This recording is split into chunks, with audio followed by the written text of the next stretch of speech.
Baik. Assalamualaikum warahmatullahi wabarakatuh.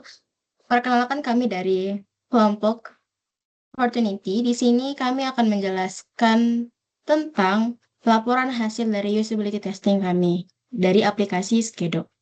Nah, di sini kami ada beranggotakan 5 kelompok, 5 orang dalam satu kelompok. Saya sendiri sebagai MC, Dea Rizky Ananda. Dan di sini ada teman saya, Kevin Muhammad Altaf, Muhammad Farhan Ija, Muhammad Dafa Ijati, dan Sekar Erliana Putri. Oke, baik. Selanjutnya kita akan masuk ke materi presentasi kita pada kesempatan kali ini, yaitu ada alasan, metodologi sesi uji, partisipan, hasil post-test, feedback rate, action plan, dan kesimpulan. Oke, baik. Kita akan masuk ke tahap selanjutnya. Di sini ada deskripsi. Nah, aplikasi kami ini adalah aplikasi manajemen tugas yang membantu pengguna mengelola aktivitas harian, mingguan, dan jangka panjang secara efisien. Aplikasi ini dilengkapi fitur pencatatan tugas dengan kategori tertentu, pengaturan prioritas berdasarkan urgensi dan kepentingan, penetapan tenggat waktu dengan pengingat otomatis, serta visualisasi progres melalui kalender dan diagram. Dengan antarmuka yang intuitif dan sistem notifikasi terintegrasi, Skedo membantu pengguna meningkatkan produktivitas, mengurangi stres akibat penumpukan pekerjaan, dan pengelolaan waktu dengan lebih baik dan bijak dalam konteks pendidikan, pekerjaan, maupun kehidupan pribadi. Selanjutnya, penjelasan akan dilanjutkan oleh teman saya, yaitu alasan. Dipersilakan. Oke, selanjutnya alasan akan dijelaskan oleh saya, Sekar Erliana Putri. Yang pertama, ada untuk meningkatkan kualitas aplikasi. Maksudnya adalah eh,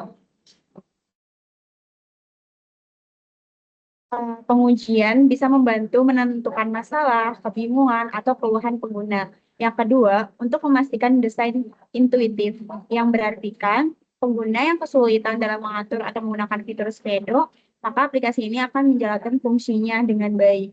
Kemudian untuk mengetahui apakah fitur itu sesuai dengan kebutuhan pengguna, maksudnya itu, jadi si fitur ini tuh melakukan sebuah fitur yang mempermudah kebutuhan yang tidak membingungkan si penggunanya. Kemudian yang keempat, untuk mengurangi biaya pengembangan. Eh, Masalah ini adalah untuk memperbaiki suatu pengguna di mana aplikasi ini untuk mengurangi si biayanya. Yang kemudian, yang kelima, untuk menemukan kekurangan aplikasi. Yang keenam, untuk mendapatkan feedback dari pengguna. Dan yang terakhir, untuk mengetahui seberapa puas pengguna ketika menggunakan aplikasi. Oke, selanjutnya ada metodologi, yaitu metode usability testing yang digunakan dalam evaluasi aplikasi Skedo, memadukan pendekatan remote dan in-person untuk memperoleh masukan langsung dari pengguna terkait kemudahan pengguna aplikasi dengan panduan seorang moderator, serta diminta mencoba berbagai fitur utama. Sementara tim pencatat respon dan umpan balik terkait antarmuka, navigasi, dan kenyamanan. Hasil pengujian ini menjadi landasan penting dalam penyempurnaan desain dan fungsionalitas aplikasi guna memastikan Skedo tidak hanya berjalan dengan baik, tetapi juga intuitif dan menyenangkan digunakan dalam kehidupan sehari-hari. Oke, selanjutnya akan dijelaskan oleh teman saya. Baik, jadi untuk sesi uji akan dijelaskan oleh saya, Kevin Muhammad Altaf. Nah, di sini pengujian dilakukan untuk pengajian ini dilakukan untuk mengevaluasi kemudahan pengguna dan penggunaan dan kenyamanan aplikasi Skedo secara langsung oleh pengguna. Kami melibatkan 5 peserta yang merupakan mahasiswa dengan kebutuhan pengelolaan tugas harian. Nah, di sesi yang dilakukan secara remote melalui Microsoft Teams dan Google Meet, peserta dihubungi secara pribadi untuk mengikuti sesi, lalu diberikan link prototipe melalui platform Maze. Selama pengujian, peserta diminta untuk melakukan metode Think Aloud, yaitu mengungkapkan pikiran dan perasaan mereka saat mencoba fitur-fitur aplikasi Skedo ini. Nah, hal ini membantu kami memahami cara mereka berinteraksi serta mengidentifikasi bagaimana bagian mana dari aplikasi ini yang membingungkan dan atau sangat membantu. Nah, durasi per sesi biasanya bervariasi, tapi rata-rata per orang akan menghabiskan waktu antara 20 sampai 30 menit. Nah, di akhir sesi kami mengumpulkan feedback dari peserta sebagai masukan untuk pengembangan aplikasi lebih lanjutnya. Nah, adapun di sesi uji ini, rundown yang kami lakukan adalah yang pertama, melakukan pembukaan dan ucapan terima kasih kepada peserta atau partisipan yang sudah meluangkan waktunya untuk mencoba aplikasi prototipe kami. Nah, yang kedua, kami memperkenalkan diri dan memperkenalkan project prototipe kami ini secara holistik. Nah, yang ketiga, meminta partisipan untuk memperkenalkan diri juga. Nah, yang keempat, memberikan link Maze dari chat virtual meeting, lalu meminta partisipan untuk melakukan share screen agar kami bisa memonitor eh, progres dari si pengguna. Nah, lalu sebelum memulai prototyping, kami akan menjelaskan bahwa ini adalah testing prototype dan kami akan membutuhkan feedback langsung dari si penggunanya. Nah, kami juga menjelaskan fitur dan skenario secara umum seiring berjalannya skenario yang dilakukan oleh pengguna oleh pengguna. Nah, kami juga meminta untuk partisipan untuk membaca instruksi di Maze agar task-tasknya bisa diselesaikan dengan lancar. Lalu yang kesembilan meminta partisipan untuk menyelesaikan skenario dalam Maze. Yang ke-10 meminta partisipan untuk think aloud. Yang ke-11 mengajukan pertanyaan selama pengujian skenario untuk si pengguna agar kami tahu apakah ia ada kesulitan atau enggak. Lalu yang lalu di poin 12 menjawab pertanyaan partisipan tanpa terlalu detail. Lalu yang ke-13 menanyakan feedback di akhir setiap skenario. Yang ke-14 observer mencatat hal-hal penting dari partisipan. Yang ke-15 menanyakan final feedback tentang keseluruhan prototipe. Yang ke-16 memberikan ucapan terima kasih kepada partisipan. Nah, yang ke-17 yang terakhir menutup sesi uji terhadap prototyping aplikasi ini. Nah, selanjutnya ada partisipan yang kami uji. Yang pertama, nah, partisipan pertama adalah Farhan Elta. Nah, di mana Farhan Elta merupakan mahasiswa BINUS jurusan S1 Komsai dan ia merupakan mahasiswa semester 2 yang memiliki banyak kegiatan di perkuliahan, terutama di kegiatan-kegiatan UKM. Yang kedua ada Indah Novitasari Dwi Saputro. Nah, Indah merupakan mahasiswa Telkom University jurusan S1 Teknik Komputer. Dia adalah mahasiswa semester 2 dan dia merupakan mahasiswa yang sibuk dengan kegiatan UKM, praktikum, dan berbagai jenis kegiatan lain seperti mahasiswa pada umumnya. Yang ketiga ada Muhammad Zovanka Almaizani. Nah, Zovanka merupakan mahasiswa semester 2 Telkom University, jurusan L1 Teknik Industri, yang memiliki kesibukan sebagai mahasiswa pada umumnya. Ia juga sibuk mengembangkan skill-skillnya dengan workshop-workshop di luar kampus. Yang keempat, ada Rizky Perdana. Nah, Rizky merupakan mahasiswa Universitas Sriwijaya, jurusan S1 Teknik Geologi. Dan ia merupakan mahasiswa semester 2 yang memiliki banyak kegiatan di dalam jurusannya dan juga kegiatan-kegiatan praktikum. Yang terakhir, ada Sylvia Ariana, di mana Sylvia merupakan mahasiswa Institut Pertanian Bogor semester 4, jurusan D4 Teknologi Rekayasa Perangkat Lunak atau RPL yang memiliki kesibukan berbagai kegiatan organisasi dan kesibukan lainnya. Nah, next ada hasil post test yang akan dilanjutkan oleh rekan saya. Baiklah, selanjutnya akan dijelaskan oleh saya Muhammad Panengiza hasil post test.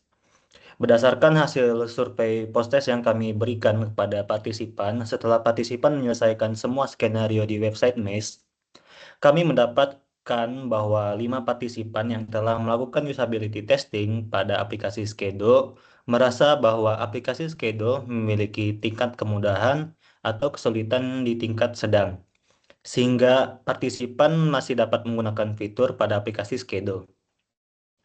Dapat disimpulkan bahwa secara umum partisipan merasa puas terhadap pengalaman menggunakan aplikasi. Hal ini terlihat dari data skala opini, di mana seluruh partisipan memberikan penilaian pada level puas atau 2 poin, hingga puas banget atau 3 poin. Selain itu, beberapa partisipan secara eksplisit menyatakan bahwa alur atau flow aplikasi sudah berjalan dengan baik, menunjukkan bahwa proses penggunaan dirasa logis dan mudah diikuti. Meskipun demikian, terdapat catatan bahwa beberapa tombol dinilai kurang ter-highlight dengan baik, font yang tidak konsisten di segmen tertentu, dan ada beberapa tombol yang tidak memiliki deskripsi yang berpotensi menimbulkan kebingungan dalam navigasi. Namun, secara keseluruhan, semua partisipan menyatakan bahwa mereka bersedia merekomendasikan aplikasi ini kepada orang lain. Hal ini merupakan indikator positif bahwa aplikasi dinilai layak untuk digunakan dan memiliki potensi untuk diterima lebih luas oleh pengguna baru.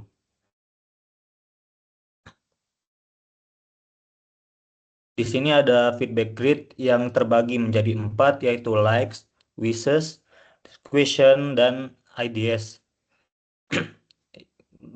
Di likes ini terdapat aplikasi sudah bagus dan sudah mudah bagi user dalam menggunakannya. Fitur AI memudahkan user dalam menentukan prioritas tugas atau kegiatan. Pemilihan warna dalam aplikasi dan tombol sudah bagus. Alur aplikasinya sudah bagus dan ilustrasinya bagus. Berikutnya di Wish, penggunaan bahasa dalam aplikasi bisa dibuat lebih asik atau tidak terlalu formal. User dapat mengganti suara alarm, notifikasi, tambahkan history task untuk melihat task yang sudah selesai, menambahkan nomor handphone pengguna pada saat register. Selanjutnya ada di question, terdapat partisipan menanyakan apakah monthly report apa akan ada notif seperti di home screen akan dimunculkan beberapa task yang sudah dikerjakan. Selanjutnya, partisipan menanyakan apakah suara alarm bisa diatur. Partisipan menanyakan apakah bahasanya bisa Indonesia atau Inggris saja. Partisipan menanyakan apakah tas yang sudah di checklist akan hilang atau masuk ke history. Selanjutnya, yang terakhir adalah ideas, menambahkan fitur keranjang atau wishlist untuk jual beli template workspace, menambahkan history task yang sudah selesai, progress bar bisa difilter sesuai dengan keinginan user, misalnya per hari, per minggu, atau per bulan. Memisahkan antara workspace milik pribadi dengan workspace yang ada di marketplace atau komunitas agar lebih fokus ke workspace pribadi. Fitur progress ditambahkan detail task yang sudah dikerjakan. Baiklah, selanjutnya akan dijelaskan oleh teman saya.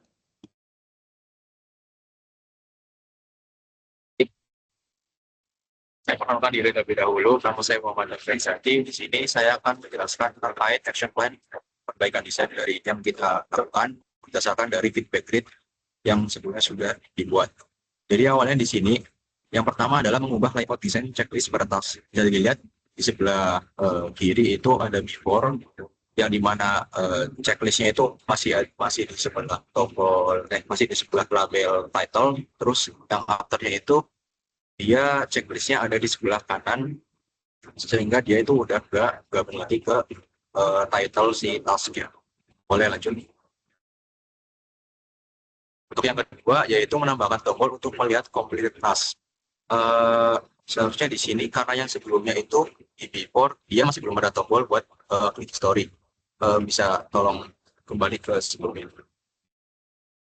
Nah, misalnya itu di afternya ada tombol buat klik ke lihat completed task. Nah, itu tuh buat kayak history tas yang udah selesai gitu. Boleh lanjut. Nah, jika sudah hasilnya akan seperti ini. Baik. Ya, lanjut lagi.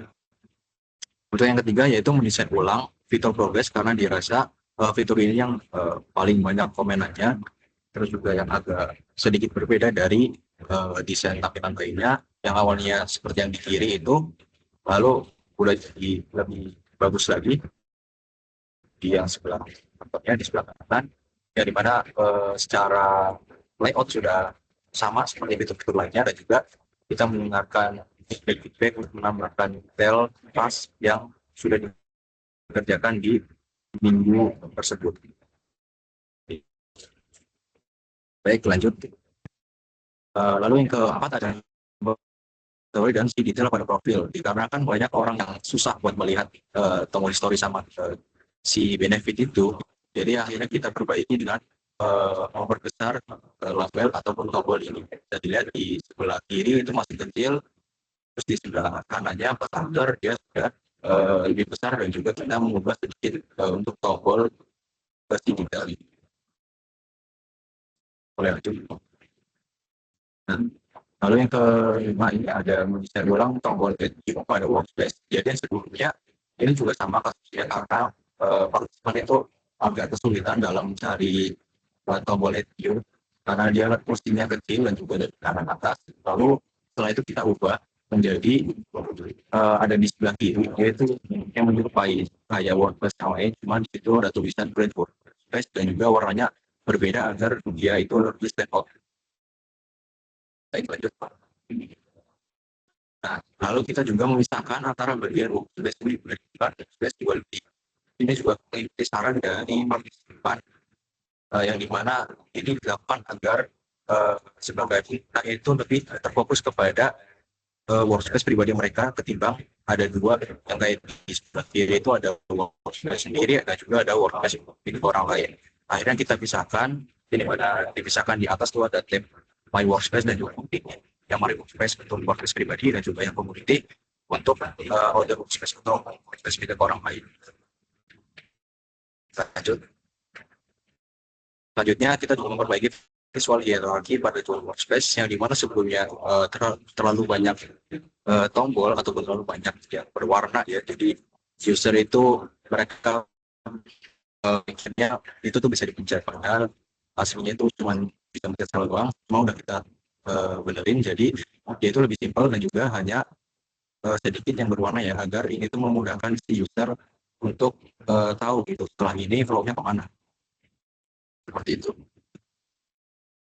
Nah, selanjutnya yang terakhir ini menambahkan fitur wishlist pada workspace yang sebelum di workspace ini dia tidak bisa disimpan dalam fitur favorit atau wishlist gitu. Akhirnya kita tambahkan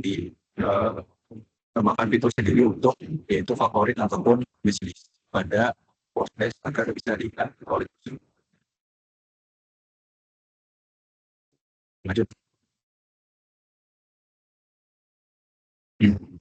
Baik, untuk kesimpulannya, hasil usability testing ini menunjukkan bahwa aplikasi kami yaitu Slido secara umum itu sudah mudah digunakan dan dipahami oleh partisipan. Semua skenario berhasil diselesaikan oleh user dengan baik. Terlihat dari data hasil testing di mana sukses rate-nya itu mencapai 100% semua di setiap skenario.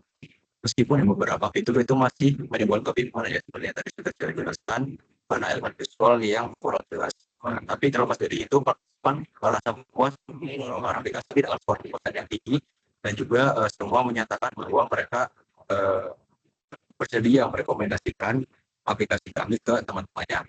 Nah, masukan yang diberikan itu seperti tombolnya dan yang berbaiki itu jadi dasar penting untuk pengembangan aplikasi kita selanjutnya, agar aplikasi kita itu lebih dan juga efisien. Selain dengan beberapa skenario, hasil observasi juga menunjukkan artinya penyempurnaan pada fitur-fitur utama seperti progress tracking tadi, profil, lalu sistem workspace, dan juga monetisasinya. Nah, beberapa partisipan ini mengalami kesulitan dalam menemukan handle atau tombol yang aktif, pertama saat keluar atau kembali hal ini mengindikasikan perlunya segmentasi yang lebih jelas antara fitur dengan tugas pribadi dan juga fitur jual beli. Nah, selain itu juga saran untuk menambahkan filter pada progres, mengaturkan aplikasi dalam bahasa yang lebih santai menunjukkan bahwa pengalaman pengguna itu tidak hanya bergantung pada fungsi, tapi juga pada unsur emosional si partisipan atau si peserta berita seperti itu.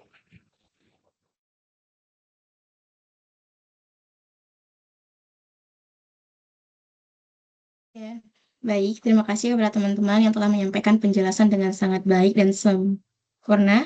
Sebagai penutup dari semua pembahasan ini, mari kita ambil 3 poin. Yang pertama, pengujian usabilitas Skedo ini dilakukan pada 5 mahasiswa secara remote menggunakan metode Think Cloud untuk mengevaluasi kemudahan pengguna. Kemudian, secara umum, partisipan merasa puas dengan pengalaman dan menggunakan aplikasi, menilai alurnya dengan baik, dan bersedia merekomendasikannya. Kemudian ditemukan area yang memerlukan perbaikan seperti yang telah dijelaskan oleh teman saya tadi. Untuk itu, berakhirlah sudah presentasi dari kelompok kami. Saya Dea Rizky Ananda undur pamit diri. Terima kasih atas partisipannya dan terima kasih telah mendengarkan dan terima kasih kepada teman-teman kami yang telah mau berkontribusi pada kesempatan kali ini. Sekian, wassalamualaikum warahmatullahi wabarakatuh.